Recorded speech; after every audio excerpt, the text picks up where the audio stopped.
হাই friends, মই আজি এটা প্ৰডাক্ট ডেমনষ্ট্ৰেশ্যন ভিডিঅ' বনাম আৰু প্ৰডাক্টটো হ'ল আমাৰ এমৱেৰ এটা product S8 liquid laundry care product, ঘৰুৱা প্ৰডাক্ট। তো একচুৱেলি প্ৰডাক্টটো eco friendly, biodegradable, phosphate free, dermatologically tested. তো সকলো বাতাবৰণৰ লগত মিহলি যায়, ঠিক আছে। মই প্ৰডাক্টটো ডেমনষ্ট্ৰেশ্যন দেখুৱাবৰ কাৰণে মই দুটা জাৰত অলপ অলপ পানী ল'ম ফ্ৰেণ্ডছ, ঠিক আছে। অলপ অলপ পানী লৈ লৈছোঁ।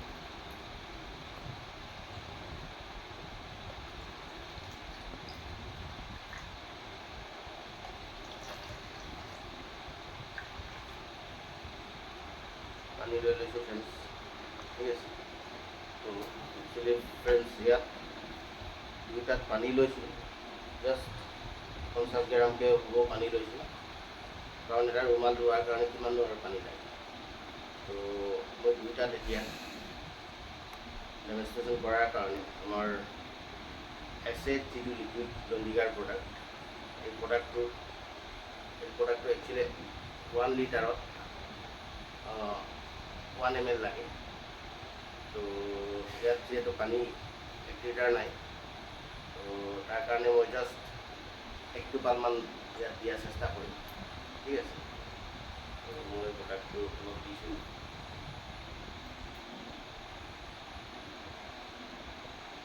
অলপ বেছিয়ে পৰি গ'ল ফ্ৰেণ্ডছ, ঠিক আছে। কিন্তু টোপালে হ'লে কাফি হয়। তাৰ পৰা আমাৰ ইয়াত এটা এক্স ব্ৰেণ্ডৰ প্ৰডাক্ট স্ৰাব, এইটো মই অলপ দিম ইয়াত, ঠিক আছে ফ্ৰেণ্ডছ। প্ৰডাক্টটো অলপ লিকুইড টাইপৰ হৈ গ'ল, পানী লাগে।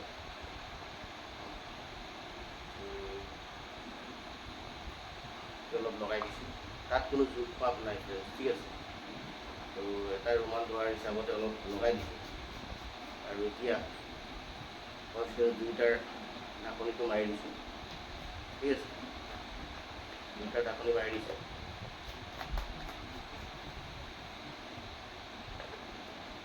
এইবাৰ ফ্ৰেণ্ডছ মই দুয়োটাক অলপ জোকাৰি, ঠিক আছে, জোকাৰিছোঁ ফ্ৰেণ্ডছ,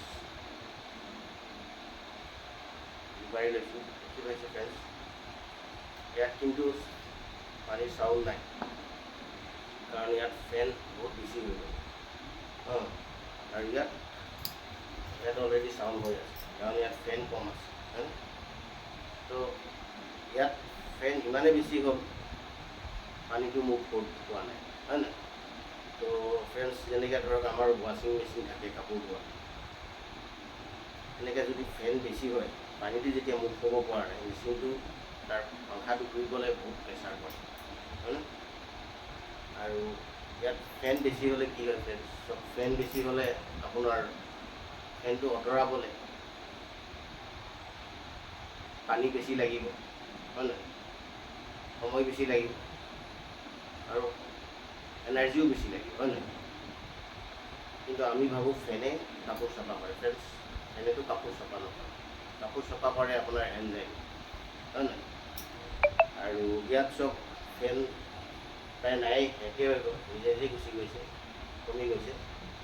আৰু ইয়াত আপোনাৰ এইটো দি কাপোৰ ধুলে আপোনাৰ ফেন যিহেতু কম আছে, ফেন কম হোৱাৰ কাৰণে আপোনাৰ ইয়াত ফেনটো আঁতৰাবলৈ পানী কম লাগে, সময় কম লাগে, এনাৰ্জিও কম লাগে, হয় নহয়। আৰু ইয়াত চব তলত কিছুমান গুৰি বস্তু দেখি পাইছে, এইবোৰ কিন্তু গলি যোৱা নাই। এইবোৰ একচুৱেলি চিকিন কুণ্ডা এনেকুৱা বা কিছুমান পাথৰৰ গুৰি, চূণৰ গুৰি, এইবোৰ থাকে। এইবোৰ আৰু নগলে এনেকৈ থাকে। আৰু এইটো কাপোৰ ধুলে কি হয়, কাপোৰটো ফ্ৰেণ্ডছ ধোৱাৰ পাছত কাপোৰৰ যেনেকৈ ধৰক ভিতৰত সোমাই যায় এই গুৰিটো, যেনেকৈ শ্বাৰ্টৰ কলাৰত হওক বা শাৰীৰ ফলছত হওক সোমাই যায় হয়নে। আৰু সেইবোৰ সোমোৱাৰ পাছত আমি যেতিয়া কাপোৰটো শুকাই আনি পিন্ধোঁ তেতিয়া আমাৰ এই গুৰিবোৰে কাপোৰৰ ভিতৰত যিহেতু সোমাই থাকে আমাৰ গাত খচে, গাত এলাৰ্জি হয় বা স্কিন ডিজিজো হৈ যায় ক'বানে ফ্ৰেণ্ডছ। আৰু ইয়াত তেনেকুৱা ধৰণৰ একো নাই, একদম চব ক্লিন হৈ আছে, কমপ্লিট খুলি গৈছে এইটো আৰু এইটোতে যিমান কাপোৰ ধুব সিমান কাপোৰটো চফ্ট হ'ব, সিমানে পিন্ধি আৰাম পাব। আৰু আপোনাৰ এই ফেন কম হোৱাৰ কাৰণে আপোনাৰ পানী আৰু সময় আৰু আপোনাৰ পৰিশ্ৰম কম মানে ফ্ৰেণ্ডছ। আৰু ইয়াত যিমান কাপোৰ ধুব এইটো সিমানে কাপোৰটো ৰাফ হৈ যাব, ইমান টান হৈ যাব আৰু কাপোৰৰ কালাৰ ডিছকালাৰ কৰি পুৰণা পুৰণা যেন লাগিব, পিন্ধি আৰাম নাপাব। আৰু কালাৰটো যেতিয়া ডিছকালাৰ হ'ব পুৰণা লাগিব হয় নাই। কিন্তু ইয়াত যিমান কাপোৰ ধুব সিমান কাপোৰ চফ্ট হ'ব আৰু ইয়াৰ কালাৰ ইনটেক্ট হৈ থাকিব, কালাৰ ডিছকালাৰ নহয় ফ্ৰেণ্ডছ।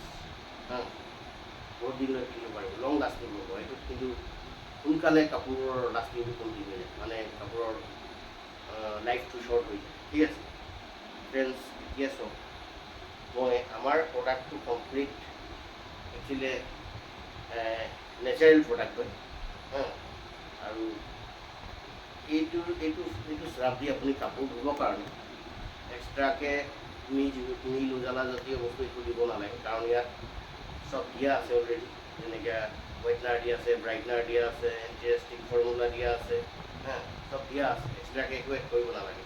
আপুনি যি কালাৰৰ কাপোৰ হওক আপুনি দিব পাৰে।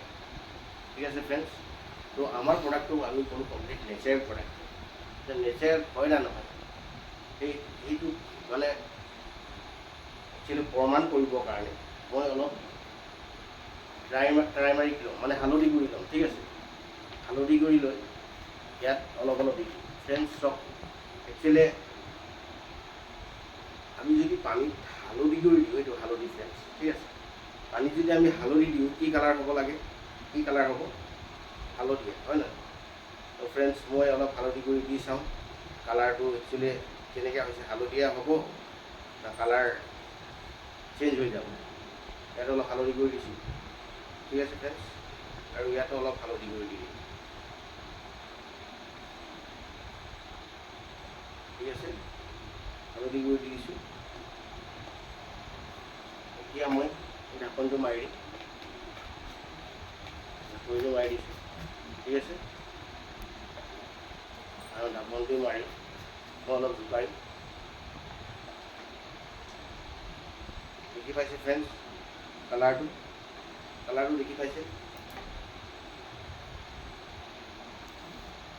চব ইয়াত হালধি দিছোঁ, কালাৰ অলৰেডি হালধি হৈ আছে, কালাৰ কোনো এফেক্ট হোৱা নাই বা কালাৰ কোনো ৰিয়েকশ্যন হোৱা নাই। ঠিক আছে, কাৰণ এইটো কমপ্লিট নেচাৰেল প্ৰডাক্ট হয়, সেইকাৰণে কোনো কালাৰ ৰিয়েকশ্যন হোৱা নাই। আৰু ইয়াত চব কালাৰটো চব কেনেকৈ ৰঙা টাইপৰ হৈ গ'ল, কাৰণ ইয়াত হাৰ্মফুল কেমিকেল দিয়া আছে, যাৰ কাৰণে আপোনাৰ কালাৰ ৰিয়েকশ্যন। ফ্ৰেণ্ডছ আমি কওঁ যে আমাৰ কাপোৰৰ কালাৰ ইমান সোনকালে কিয় গুচি যায়, ৰ'দে কালাৰ জ্বলাই পেলাই। একচুৱেলি ফ্ৰেণ্ডছ ৰ'দে কালাৰ নজ্বলায়, আমাৰ ট্ৰাফিক কাপোৰৰ কালাৰ জ্বলাই আমি গম নাপাওঁ। তো ফ্ৰেণ্ডছ একচুৱেলি আমাৰ এমৱেৰ প্ৰডাক্ট জাষ্ট এটা মই আপোনালোকক ডেমনষ্ট্ৰেশ্যন কৰি দেখুৱালোঁ। আৰু আমাৰ যিমান প্ৰডাক্ট আছে আপোনালোকে বুজিব পাৰিব বা ভাবিব পাৰিব যে এটা প্ৰডাক্ট যদি এনেকৈ ডেমনষ্ট্ৰেশ্যন কৰি দেখুৱালোঁ প্ৰত্যেকটা প্ৰডাক্ট কেনেকৈ হ'ব। চব প্ৰডাক্টে একেই হ'ব, কাৰণ আমি ভাত সিজালে গোটেই ভাতখিনি চেপি চাব নালাগে, এটা চালেই গোটেইখিনি সিজিছে নাই গম পোৱা যায়। তো তেনেকুৱা ধৰণৰ ফ্ৰেণ্ডছ আমাৰ এমৱেৰ এটা প্ৰডাক্টে জাষ্ট ডেমনষ্ট্ৰেশ্যন কৰি দেখুৱালোঁ। তো এইটোৱে হ'ল মোৰ actually product demonstration. Thank U.